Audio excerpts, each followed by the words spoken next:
So some people out there tried to debunk the article that Rowan Atkinson wrote about keeping your old car being more better for the environment than buying a new EV. Did you know that this had been debunked years ago? And I mean years ago. We're looking back at this article by the same newspaper regarding debunking the debunk of the debunk. So let's have a look. What does it say? What's the carbon footprint of a new car? Making a new car creates as much carbon pollution as driving it. So it's often better to keep your old banger on the road than to upgrade to a greener model. That's what we were saying. That's what Rowan was saying. Just keep your old car for longer and then you're not having to build new cars. The carbon footprint of a newly produced car is 6 tons for a small Citroen C1, 17 tons of CO2 for a Ford Mondeo, and 35 tons for a Land Rover Discovery, the top of the range one.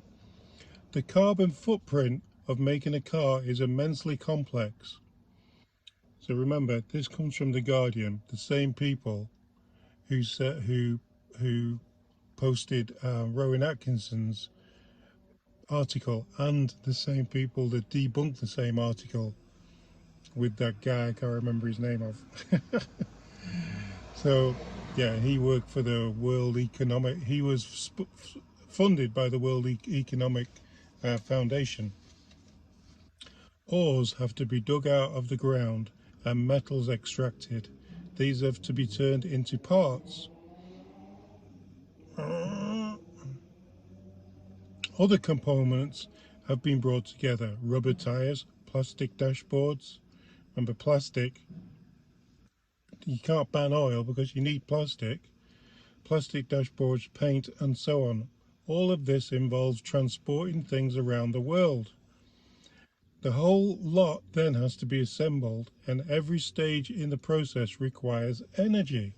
This, remember, for building a new car. The companies that make cars have offices and other infrastructure with their own carbon footprints, which we need to somehow allocate proportionally to the cars that are made. In other words, even more than with most items, the manufacture of a car causes ripples that extend throughout the economy. Don't forget dealerships as well. They have to build buildings, use excessive land to store cars that haven't been sold, new cars, and spend the day hanging around selling cars. To give just one simple example among millions, the assembly plant uses phones, and they in turn have to be manufactured along with the phone lines that transmit the calls. The ripples go on forever. Attempts to capture all these stages by adding them up individually are doomed from the outset to result in an unestimate, because the task is just too big to work out. There's just so many things going into building a new car, it's just crazy. But it's what you expect, a car is complex, it's a complex item. The best we can do is use so-called input-output analysis to break up the known total emissions of the world or a country into different industries and sectors. In the process, taking account of how each industry consumes the goods and services of others. If we do this, and then divide by the total emissions of the auto industry by the total amount of money spent on new cars, we reach a footprint of 720 kilogram of CO2 emissions per $1,000 spent. So that's what it costs on average to build the car. This is only a guideline figure, of course, as some cars may be more efficiently produced than others of the same price, but it's a reasonable ballpark estimate, and it suggests that cars have much bigger footprints than is traditionally believed. Producing a medium-sized car costing £24,000 or around about 34,000 Canadian dollars may generate more than 17 tons of CO2, almost as much as 3 years worth of gas and electric in a typical home, just for producing one medium-sized car. I find this fascinating, to be honest. Interestingly, the input-output analysis suggests that the gas and electricity used by auto industry itself, including all the component manufacturers as well as the assembly plant, accounts for less than 12% of the total. The rest is spread across everything from metal extraction, rubber manufacture, and the manufacture of tools and machines, 5%, 3% and 33%, through to business, travel and stationery for car company employees. And don't forget, we've got alleged child labour to also add on top of that for EVs that people will also try to debunk and stuff, but you'll see videos on that if you search enough. With this in mind, unless you do very, very high mileage or have a real gas guzzler like a V8 or a V12 Jag,